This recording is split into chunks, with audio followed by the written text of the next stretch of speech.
ଯିଏ ଯେମିତିକା ରୋଷେଇ କରନ୍ତୁ ନା କାହିଁକି, କିନ୍ତୁ ଆମ ଓଡ଼ିଆ ଘରର ଖାଇବା ସହିତ କିଛି ବି ସମାନ ହେବନି।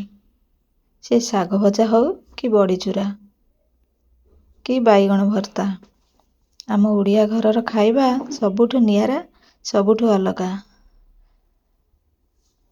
ଏଠି ମୁଁ କଖାରୁ ଶାଗକୁ ଭଲସେ ଧୋଇ ଧାଇ ତାକୁ ମୁଁ ଛଣା ସାହାଯ୍ୟରେ ମୁଁ ତାକୁ ରଖିଦେଇଥିଲି ସେ ପାଣିଟା ବାହାରି ଯିବା ପାଇଁ। କଖାରୁ ଡଙ୍କ ଅଛି, କଖାରୁ ଶାଗ ଅଛି, ପରିବାରେ ମୋର ଅଛି ସାରୁ, ଆଳୁ, ଦେଶୀ ଆଳୁ, କଖାରୁ, ବାଇଗଣ ଏସବୁକୁ ନେଇ ମୁଁ ବନାଉଛି କଖାରୁ ଡଙ୍କ ରାଇ। ପ୍ରଥମେ ମୁଁ ମସଲାଟାକୁ ବାଟି ଦେଉଛି। ସତରେ ସତ କହିବାକୁ ଗଲେ ଆମ ଓଡ଼ିଆ ଘରର ଖାଇବା ସହିତ କିଛି ବି ମିଶିବନି। ଯେତେ ସ୍ୱାଦ ରୋଷେଇ କରନ୍ତୁ ନା କାହିଁକି, କିନ୍ତୁ ଆମ ଓଡ଼ିଆ ଘରର ଖାଇବା ସବୁଠୁ ନିଆରା, ସବୁଠୁ ଅଲଗା। ମସଲାଟାକୁ ମୁଁ ବାଟି ଦେଉଛି।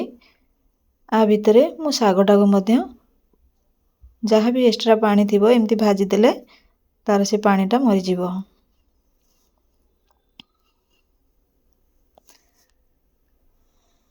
ଇଏ ଗୋଟେ ଏମିତି ଶାଗ, ଆକୁ ତମେ ଯେମିତି କର, ଆକୁ ଖାଲି ଭାଜିଲେ ଭଲ ଲାଗିବ, ରାଇ କଲେ ଭଲ ଲାଗିବ, ଯାହା ବି କଲେ ଏ ଶାଗର ଟେଷ୍ଟ କିଛି ଅଲଗା।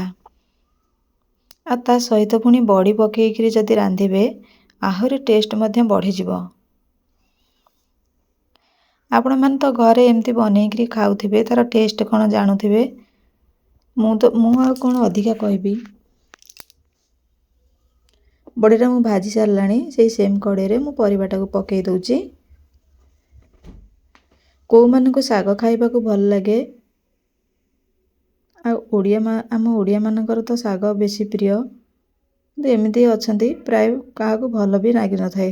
କେଉଁମାନଙ୍କୁ ଶାଗ ଖାଇବାକୁ ଭଲ ଲାଗେ ମୋତେ କମେଣ୍ଟରେ କହିବେ। ଆଉ ମୋ ରେସିପିଟି ଆପଣଙ୍କୁ ନିଶ୍ଚିନ୍ତ ଭଲ ଲାଗିଥିବ। ଲାଇକ୍ କରିବେ, ସାଙ୍ଗମାନଙ୍କ ପାଖକୁ ସେୟାର କରିବେ।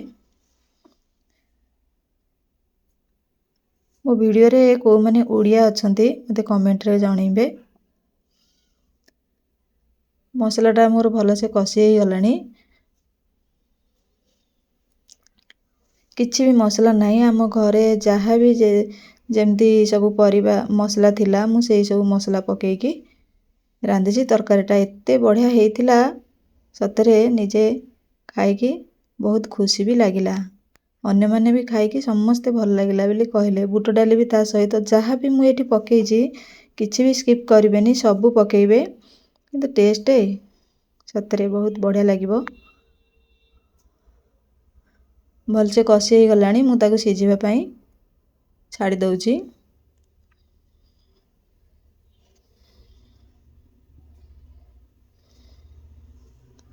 ସ୍ୱାଦ ଅନୁସାରେ ମୁଁ ଲୁଣ ପକେଇ ଦେଉଛି। ଆଗରୁ ମୁଁ ପକେଇ ନଥିଲି, ମୁଁ ଭୁଲି ଯାଇଥିଲି। ଲାଷ୍ଟରେ ମୁଁ ପକେଇ ଦେଉଛି। ଆଉ ସିଝିଗଲା ପରେ ମୁଁ ଆପଣମାନଙ୍କୁ ଦେଖେଇବି। ଦେଖନ୍ତୁ, ତରକାରୀକି ଦେଖିକିରି ଆପଣମାନେ ଜାଣିପାରୁଥିବେ କେତେ ସ୍ୱାଦ ହେଇଥିବ ତରକାରୀ। ଲାଷ୍ଟରେ ମୁଁ ବଡ଼ି ପକେଇ ଦେଉଛି। ବଡ଼ିଟା ଯଦି ମୁଁ ଆଗରୁ ପକେଇ ଦେଇଥାନ୍ତି ସେ ସବୁ ମିଶି ଯାଇଥାନ୍ତା। ଲାଷ୍ଟରେ ପକେଇଲେ ଫିଟିବନି କିଛି, ଏମିତି ଗୋଟି ଗୋଟି ହେଇକି ରହିବ। ରେଡ଼ି ହେଇଗଲା ମୋର ଶାଗ ତରକାରୀ, କଖାରୁ ଡଙ୍କ ଶାଗ ତରକାରୀ। ଭିଡ଼ିଓଟି ନିଶ୍ଚିନ୍ତ ଆପଣଙ୍କୁ ଭଲ ଲାଗିଥିବ। ଲାଇକ୍, ସବସ୍କ୍ରାଇବ୍ କରିବାକୁ ଭୁଲିବେନି। ରହୁଛି, ନମସ୍କାର।